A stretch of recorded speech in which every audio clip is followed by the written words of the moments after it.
sa kaitaasan, siya'y papurihan, Diyos ng lahat o papuri. Sa kaitaasan, siya'y papurihan, ngayon at magpakailanman.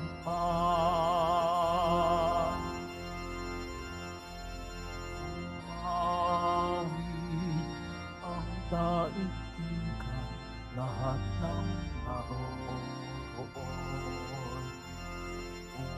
Umawit ang sangkatauhan, purihin ang Panginoon. Papuri sa kaitaasan, siya'y papurihan, Diyos ng lahat o papuri. Sa kaitaasan, siya'y papurihan, ngayon at magpakailanman.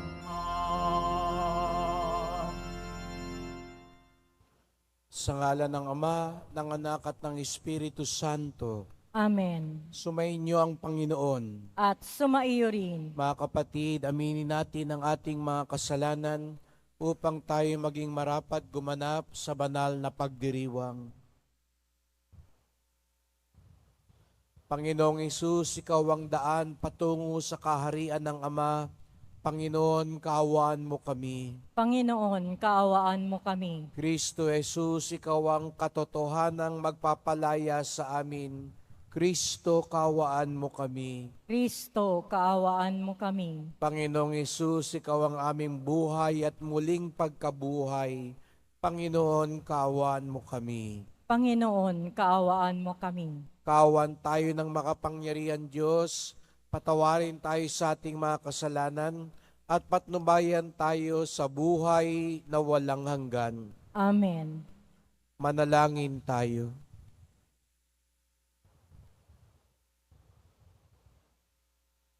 Ama naming makapangyarihan, lakas ka ng mga walang inaasahan kundi ikaw. Ang pagluhog namin ay iyong pagbigyan, sapagkat kami mga tao lamang na pawang may hina kapag iyong iniwanan. Kaya naman kami lagi mong tulungan upang sa pagtupad ng iyong mga kautusan, ikaw ay aming mabigyang kasiyahan sa aming iniisip at ginagawa araw-araw. Sa pamamagitan ni Jesucristo, kasama ng Espiritu Santo, magpasawalang hanggan. Amen. Magsiupo muna ang lahat. Pagbasa mula sa unang aklat ng mga hari. Nang patay na si Nabat, sinabi ng Panginoon kay Elias na taga Tisbi, "Madali ka, puntahan mo si Haring Akab. Makikita mo siya sa Jezreel, sa ubasan ni Nabat, na paroon siya upang kamkamin iyon. Sabihin mo sa kanya, ito ang ipinasasabi ng Panginoon, isa kang mamamatay tao.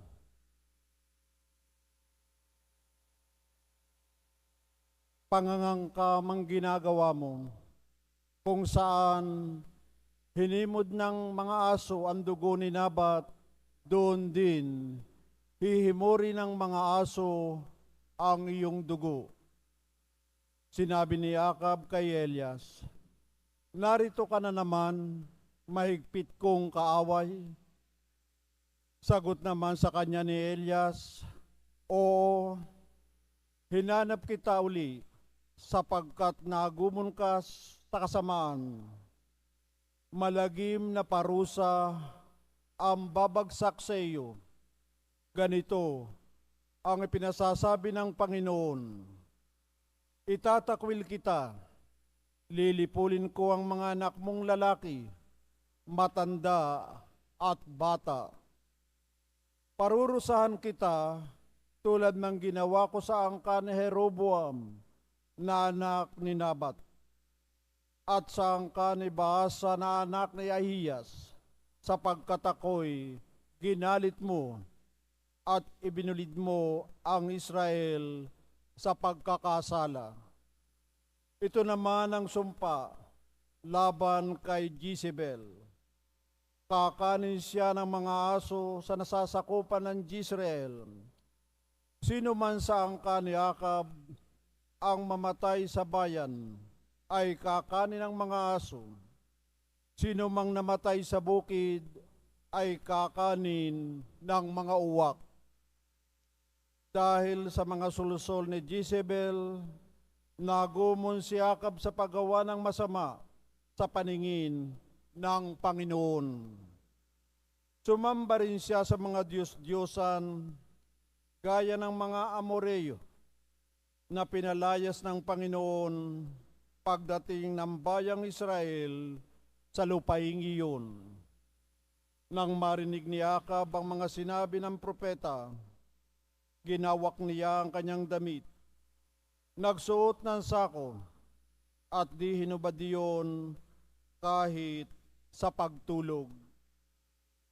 Nagayuno siya bilang tanda ng malaking kalungkutan. Kaya't sinabi ng Panginoon kay Elias, hindi mo ba napansin kung paano nagpakababa sa harapan ko si Akab?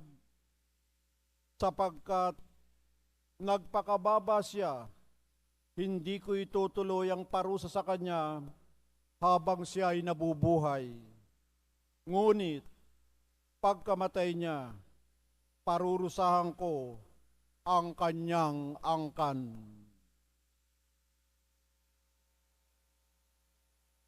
Ang salita ng Diyos. Salamat sa Diyos. Pon iyong kaawaan, kaming sa iyo'y nagsisuway. Poon, iyong kaawaan, kaming sa iyo'y nagsisuway.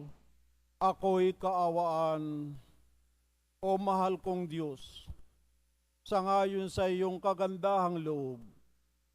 Mga kasalanan ko'y iyong pawin, ayon din sa iyong pag-ibig sa akin. Hugasan mo sana ang aking karumhan, dalisayin mo ang aking kasalanan. Poon, iyong kaawaan, kaming sa iyo'y nagsisuway. Ang pagsalansang ko ay kinikilala, laging nasa isip ko at alaala. Sa iyo lang ako nagkasalang tunay, at ang nagawa ko'y di mo nagustuhan. Poon, iyong kaawaan, kaming sa iyo'y nagsisuway. Ang kasalanan ko'y iyon ang limutin, lahat kong nagawang masama'y pawiin. Ingatan mo ako, Diyos kong manunubos, ang pagliligtas mo'y galak kong ibabantog. Poon, iyong kaawaan, kaming sa iyo'y nagsisuway. Magsitayo na po ang lahat.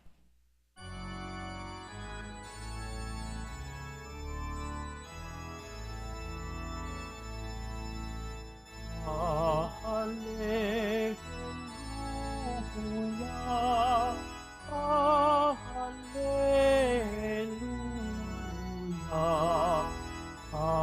hallelujah,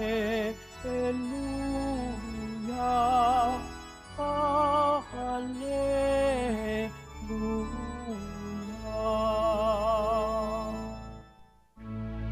Panginoos aming Kristo, magbibigan sana kayo, katulad ng pag-ibig ko. Hallelujah, hallelujah,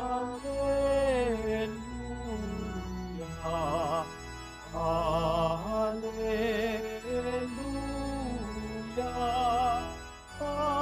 hallelujah.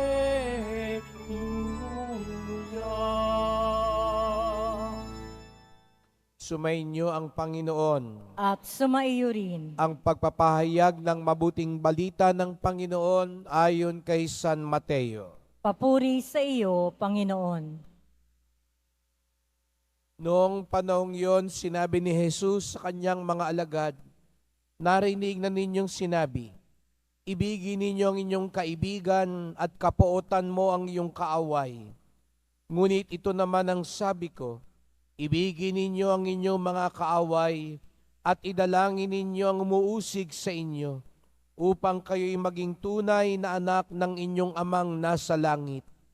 Sapagkat pinasisikat niya ang araw sa masasama at sa mabubuti at pinapapatak niya ang ulan sa mga banal at sa mga makasalanan. Kung ang mga umiibig sa inyo ang siya lamang inyong iibigin, ano pang gantimpala ang inyong aantayin? Hindi ba't ginagawa rin ito ng mga publikano? At kung binabati lamang ninyo ang inyong mga kapatid, ano ang nagawa ninyong higit kaysa iba? Ginagawa rin iyon ng mga hentil. Kaya dapat kayong maging ganap gaya ng inyong amang nasa langit.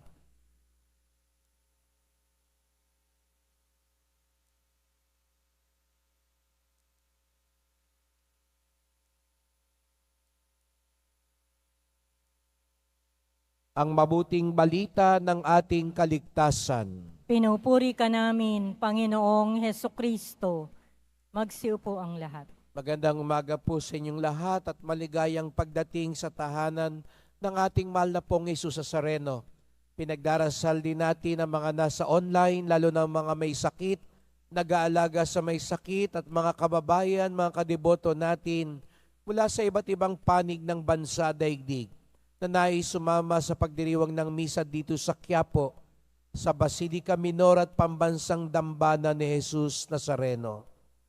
Minsan pa'y narinig natin, aminin natin, isa sa pinakamahirap tuparin at sundin sa mga atas ni Jesus Nazareno. Ibigin ninyo ang inyong mga kaaway. Aminin natin, naghahalo ang ating damdamin kapag naririnig natin ang atas na ito. Ibigin ang kaaway. Isipin pa lang siguro yung kaaway, tumataas ng presyon ng dugo ninyo. Mabanggit lang siguro yung pangalan ng kaaway ninyo, nag-aalboruto na ang damdamin ninyo.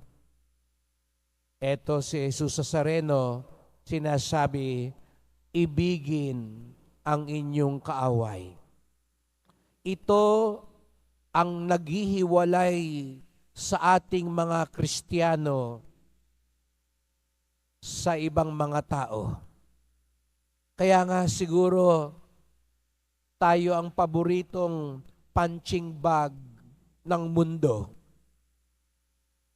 Halimbawa nga po,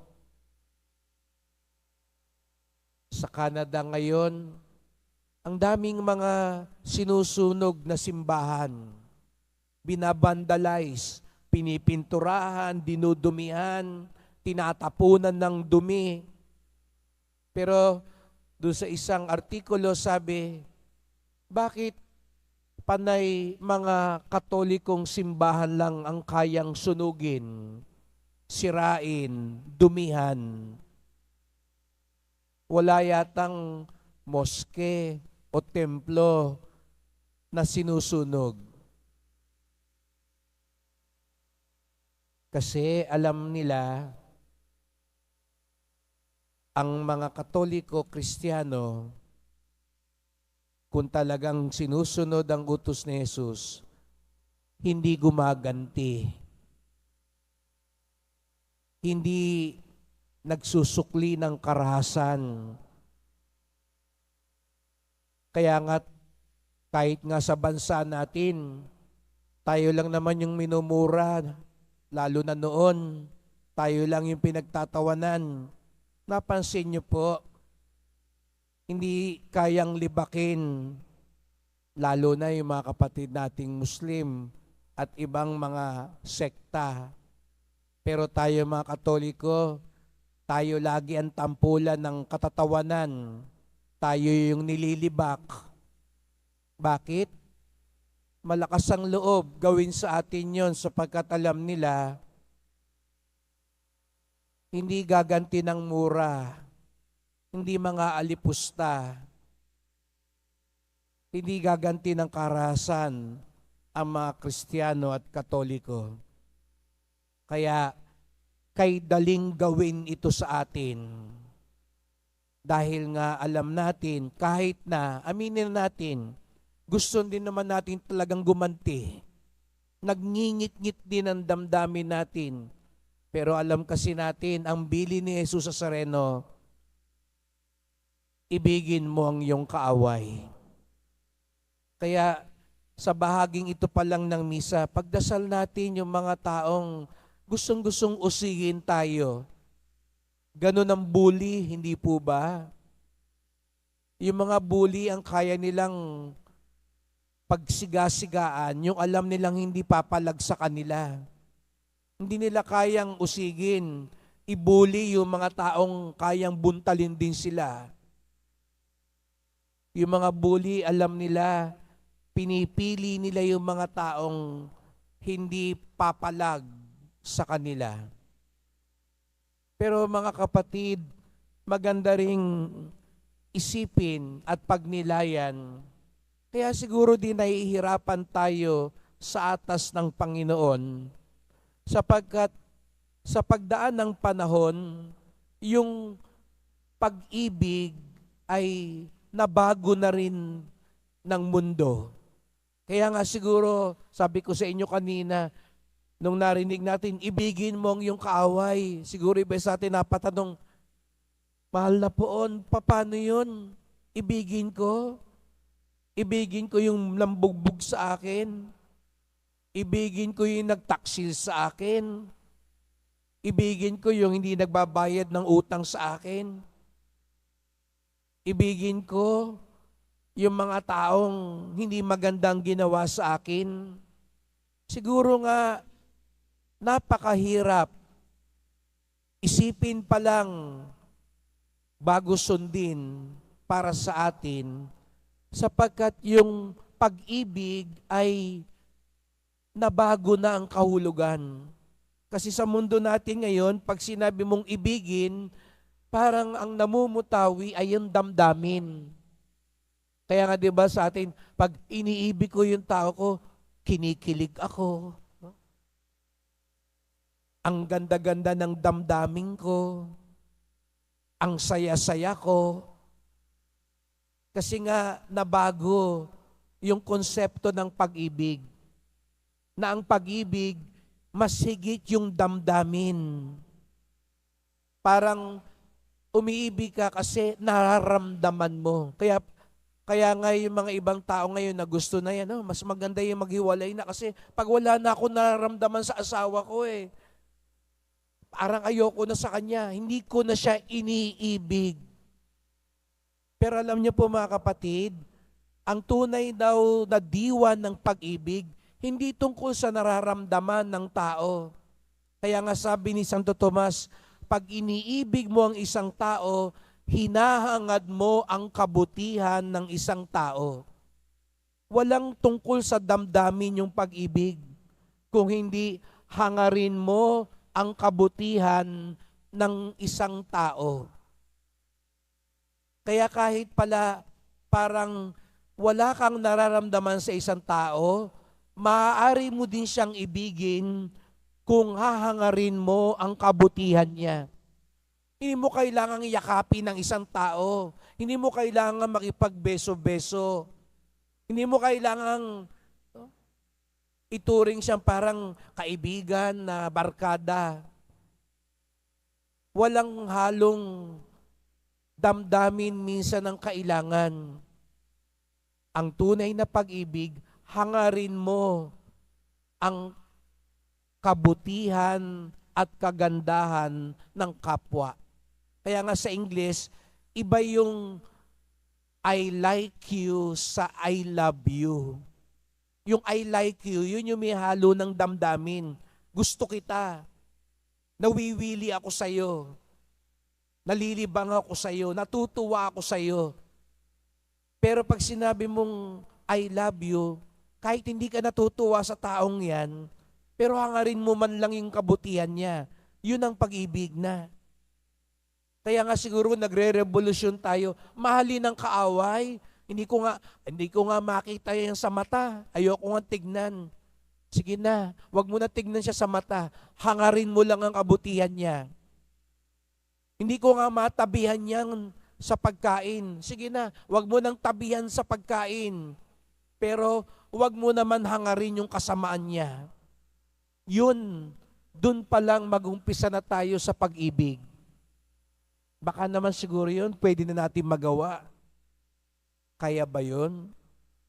Siguro nga hindi mo kayang yakapin yung kaaway mo, akbayan siya. Siguro nga hindi mo kayang barkadahin yung taong hindi katulad mo. Pero siguro, kung nasunugan siya, baka naman pwede mong padalan man lang ng tulong. Kung nakita mong nadapa siya, baka naman pwede mong tulungan. Kung nabalitaan mong may sakit siya, baka pwede mo namang ipagdasal. Wag mo namang ipagdasal, kunin man na Lord, tuluyan mo na yan. Hindi ganong dasal. Kundi dasal na ikabubuti niya. Siguro kung doon tayo magsisimula, mas madali nating mamahalin at iibigin ng ating kaaway. Kaya nga ang sabi ng Panginoon, idalangin ninyo ang mga umuusig sa inyo. Pwede bang doon lang tayo muna magsimula, ipagdasal natin, kung hindi mo siya kayang kamayan, kung hindi mo siya kayang makita man lang o matabihan, baka naman pwedeng ipagdasal man lang natin sila. At ipagdasal natin na mapabuti sila. Sapagkat ang tunay na pag-ibig, hinahangad mo ang kabutihan ng kapwa mo. Kahit sino siya, kakilala mo o hindi, kaibigan mo, kaaway mo, ang tunay na Kristiyano, hinahangad natin ang kabutihan ng kapwa natin. Bakit ganon? Sapagkat ganon din ang Diyos sa atin. Dahil aminin man natin o hindi, alam man natin o hindi, may punto sa ating buhay, tayo'y kaaway ng Diyos. Opo, mga kapatid, dumarating ang punto, tayo'y nagiging kaaway ng Diyos. Kaaway ng poong Nazareno. Siguro sabihin nyo, hindi yan totoo, Father. Ni minsan, di ko naman inaway ang Nazareno eh. Hindi ko naman namurang Nazareno. Pero alam nyo mga kapatid, kapag tayo'y nagkakasala, sabi nga ni San Pablo, ang mga nagkakasala ay nagiging kaaway ng Diyos. Ngayon, mag-aminan tayo, sino dito ang hindi pa nagkakasala? Sino sa atin dito ang taas noong kayang sabihin sa poong Nazareno, kailanman hindi ako nagkasala? Ako po, aamin na ako sa inyo, makasalanan din po ako. Kaya aaminin ko rin sa inyo, minsan din sa buhay ko, nagiging kaaway ako ng Nazareno.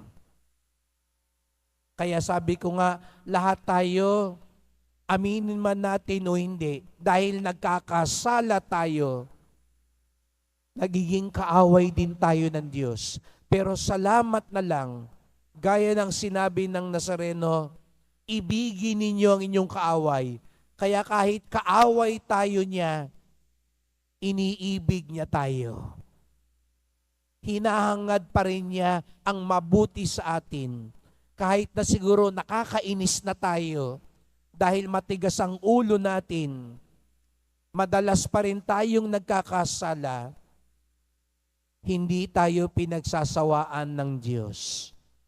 Yun man lang makatulong sa atin para tayo din ibigin natin ang ating kaaway sapagkat tayo din laging iniibig ng Diyos. Tayo din kinaawaan ng Diyos. Tayo rin hinahangad lagi ng kabutihan ng Diyos. Kaya't sa pagpapatuloy ng misang ito, ipagdasal po natin. Una, huwag tataas ang presyon ninyo, ha? Pagdasal natin ngayon yung mga taong hindi tayo natutuwa. Aminin natin, may galit tayo sa kanila dahil siguro nga nakasakit sila sa atin. Ipagdasal natin ngayon yung mga taong itinuturing nating kaaway. At sa pagdasal natin, hilingin natin mapabuti din sila. Maliwanagan sila. Maging mas mapayapa sila.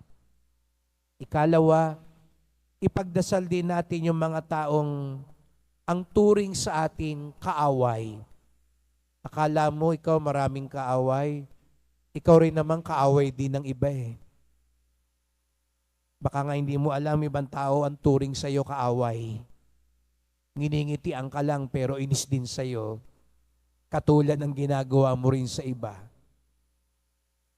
Pagdasal din natin sila na sila rin matutong magmahal, na sila rin maliwanagan at maging mapayapa.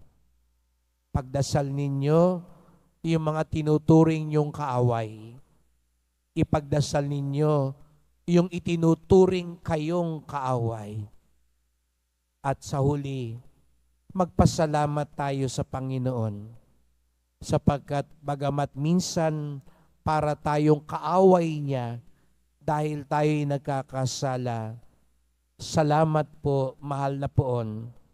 Patuloy nyo kaming minamahal, patuloy ninyong inahangad ang makabubuti sa amin. Magsitayo na po ang lahat.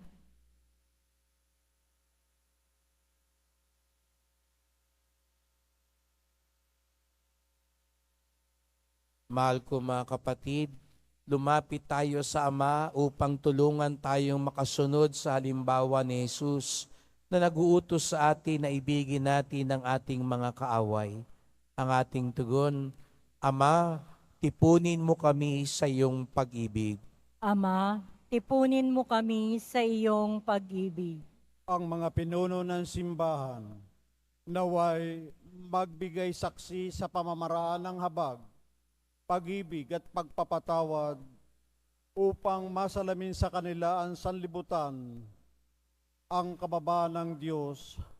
Manalangin tayo. Ama, tipunin mo kami sa iyong pag-ibig.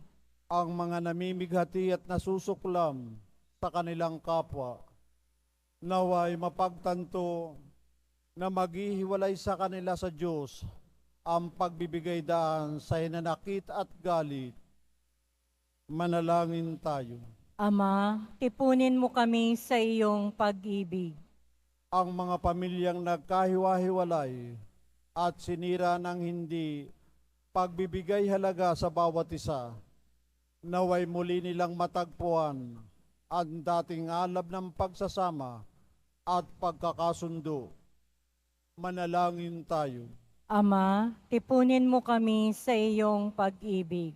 Ang mga may sakit, naway makamit ang kapayapaan ng kaisipan at kalooban na nagmumula sa kanilang pagkakaunawa at pagtanggap sa kahalagahan ng kanilang pakikihati sa pagdurusa ni Kristo. Manalangin tayo. Ama, tipunin mo kami sa iyong pag-ibig. Ang mga pumanaw, naway makihati sa kapayapaan at kaligtasan ng paghahari ng Diyos. Manalangin tayo. Ama, tipunin mo kami sa iyong pag-ibig. Tahimik nating idulog pa nating kahilingan.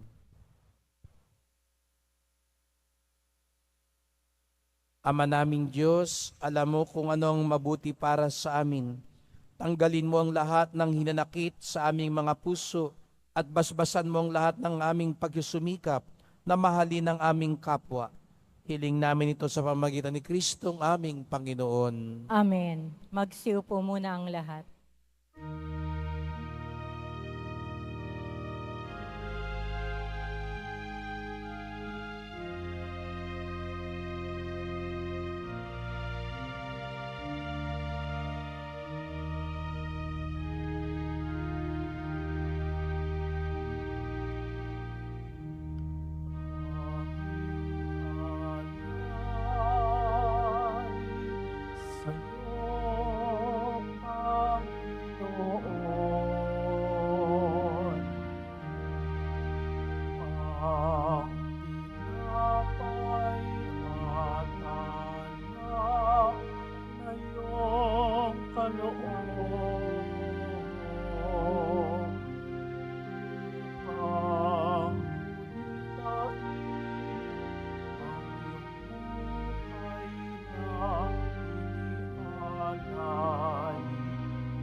Magsitayo na po ang lahat. Manalangin kayo mga kapatid upang ating paghahain ay kalugdan ng Diyos amang makapangyarihan. Tanggapin nawa ng Panginoon itong paghahain sa iyong mga kamay, sa kapurihan niya at karangalan, sa ating kapakinabangan at sa buong sambayanan niyang banal. Ama naming lumikha, kami ginawa mong may angking katauhan na dapat pakanin at pangalagaan at iyong dinudulutan ng banal na pakikinabang. Ipagkaloob mong kami huwag magkulang sa mga iniukol mo sa aming kapakanan. Sa pamamagitan ni Jesucristo, kasama ng Espiritu Santo, magpasawalang hanggan. Amen. Sumainyo ang Panginoon. At sumaiyo rin. Taas sa Diyos ang inyong puso at diwa. Itinaas na namin sa Panginoon. Pasalamatan natin ang Panginoong atin Diyos. Marapat na siya ay pasalamatan. Ama naming makapangyarihan, tunay ngang marapat na ikaw ay aming pasalamatan. Pinagbibigyan mong ito'y aming maihayag, kahit na ito'y walang anumang maidaragdag, sa kadakilaang sa iyo ay likas. Sa pagpupuri namin ang nakikinabang, ay kami ring iyong pinakikiharapan sa pamamagitan ng iyong anak na minamahal. Kaya kaisa ng mga anghel nagsisiawit ng papuri sa iyo, nang walang humpay sa kalangitan, kami nagbubunyi sa iyong kadakilaan. Santo, Santo, Santo, Panginoong Diyos ng mga hukbo, napupuno ang langit at lupa ng kadakilaan mo. O sana sa kaitaasan, pinagpala ang naparirito sa ngalan ng Panginoon. O sana sa kaitaasan. Magsiluhod po ang lahat.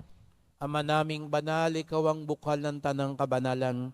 Kaya't sa pamamagitan ng iyong Espiritu, gawin mong banal ang mga kaloob na ito, upang para sa amin maging katawan at dugo ng aming Panginoong Jesucristo. Bago niya pinagtiis ang kusang loob na maging handog, hinawakan niya ang tinapay, pinasalamatan kanya, pinaghati-hati niya iyon. Iniabot sa kanyang mga lagad at sinabi, tanggapin ninyong lahat ito't kanin. Ito ang aking katawan na ihahandog para sa inyo.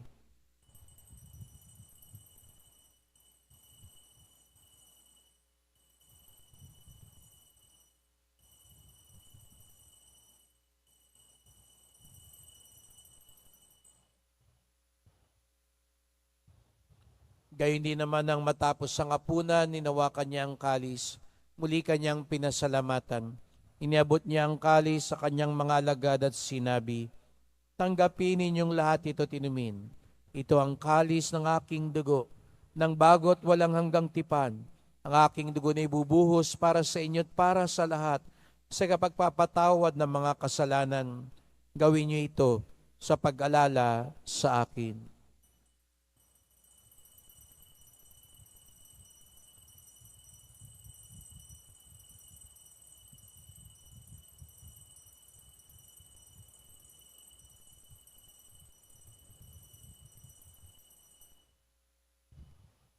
Magsitayo na po ang lahat. Ipagbunyi natin ang misteryo ng pananampalataya. Si Kristo'y namatay, si Kristo'y nabuhay, si Kristo'y babalik sa wakas ng panahon. Ama, ginagawa namin ngayon ang pag-alala sa pagkamatay at muling pagkabuhay ng iyong anak. Kaya tinalay namin sa iyo ang tinapay nagbibigay buhay at ang kalis na nagkakaloob ng kaligtasan. Kami nagpapasalamat dahil kami yung minarapan na tumayo sa harap mo para maglingkod sa iyo. Isinasamo namin kaming magsalo-salo sa katawan at dugo ni Kristo'y mabuklod sa pagkakaisa sa pamamagitan ng Espiritu Santo. Ama, lingapin mo ang iyong simbahang laganap sa buong daigdig. Puspusin mo kami sa pag-ibig kaysa ni Francisco naming Papa, ni Jose naming Obispo at ng Tanang Kaparian. Alalahan mo rin ang mga kapatid naming nahimlay na may pag-asang sila'y muling mabubuhay. Gayon din ang lahat ng mga pumanaw. Kawan mo sila't patuloyin sa iyong kaliwanagan. Kawan mo pagindapating kaming lahat na makasalo sa iyong buhay na walang wakas. Kaisa ng mahal na Biring Maria, Ina ng Diyos, ng kabiyak niyang pusong si San Jose, ni San Juan Bautista at lahat ng mga banal na namuhay dito sa daigdig ng kalugod-lugod sa iyo, may pagdiwang nawa namin ng pagpupuri sa ikararangal mo sa pamamagitan ng iyong anak na aming Panginoong Jesucristo. Sa pamamagitan ni Kristo, kasama niya sa Kanya, ang lahat ng parangal at papuri ay sa iyo, Diyos Amang makapangyarihan, kasama ng Espiritu Santo, magpasawalang hanggan. Amen. Buong galang tayong tumawag sa ating Ama sa Langit. Ama namin, Sumasalangit ka, sambahin ang ngalan mo, mapasa amin ang kaharian mo, sundin ang loob mo dito sa lupa para nang sa langit. Bigyan mo kami ngayon ng aming kakanin sa araw-araw at patawarin mo kami sa aming mga sala para ng pagpapatawad namin sa nagkakasala sa amin. At huwag mo kaming ipahintulot sa tukso at iadya mo kami sa lahat ng masama. hinihiling namin kami adya sa lahat ng masama, pagkalooban ng kapayapaan araw-araw, iligtas sa kasalanan, ilayo sa lahat ng kapahamakan, samantalang aming pinananabikan ng dakilang araw ng pagpapahayag ng tagapagligtas naming si Jesucristo. Sapagkat iyo ang kaharian at ang kapangyarihan at ang kapurihan magpakailanman. Amen. O Panginoong Jesucristo, sinabi mo sa iyong mga apostol at ngayon sinasabi mo sa amin lahat dito, kapayapaan ang iniiwan ko sa inyo, ang aking kapayapaan ay binibigay ko sa inyo. Tungayan niyo pong aming pananampalataya, huwag pong aming mga kasalanan. Patawad po kung hinahayaan naming maghari ang galit, paghihiganti, karahasan sa aming puso. Linisin niyo po kami, Panginoon. Turuan niyo po kaming hangarin kung ano makabubuti sa aming kapwa. At pagkalooban kami ng kapayapaan at pagkakaisa ayon sa iyong kalooban, kasama ng Espiritu Santo, magpasawalang hanggan. Amen. Ang kapayapaan ng Panginoon ay laging sumainyo. At sumaiyo rin. Magbigayan tayo ng kapayapaan ni Kristo sa isa't isa.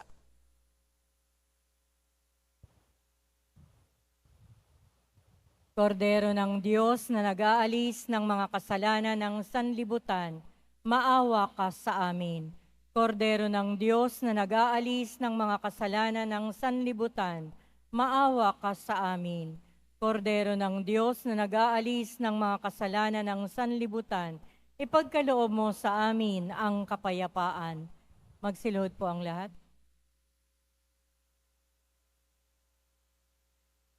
Narito ang ating Panginoong Jesucristo, ang bukal ng pag-ibig at kapayapaan. Ang kordero ng Diyos nag-aalis ng mga kasalanan ng sanlibutan, mapapalad ang inaanyayahan sa kanyang piging. Panginoon, hindi ako karapat-dapat na magpatuloy sa iyo, ngunit sa isang salita mo lamang ay gagaling na ako.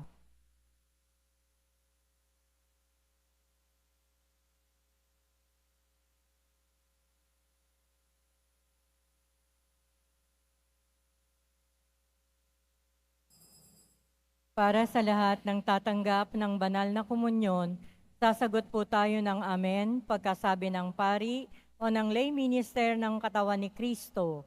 At isubo agad sa bibig bago umalis sa harapan ng pari o lay minister. Sumunod po tayo.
Manalangin tayo.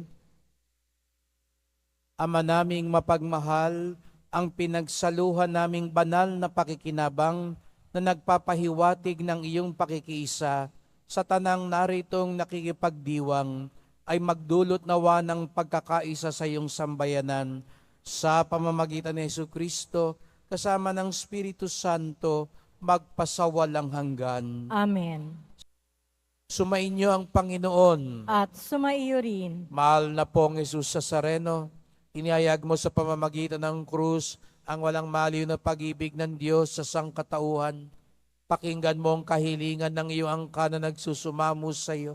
Makamtanawa nilang iyong katugunan at tanggapin ang kasagutan ng mayutang na loob na tinatanaw.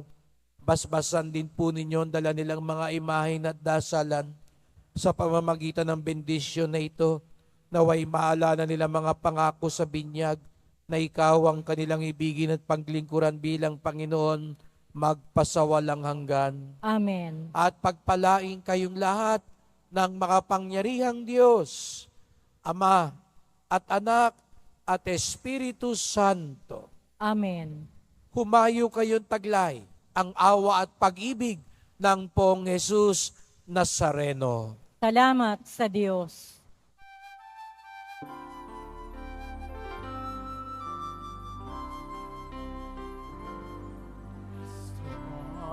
Jesus Nazareno, sinasamba ka namin.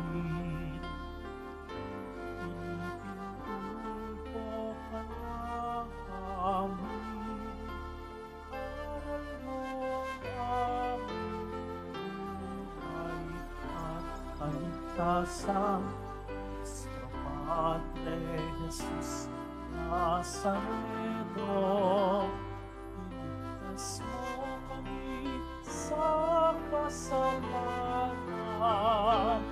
Ang krus mong namatayan ay sagisag ng aming kaligtasan. Nuestro Padre Jesus Nazareno, inarangal at nahabi. Nuestro Padre Jesus Nazareno,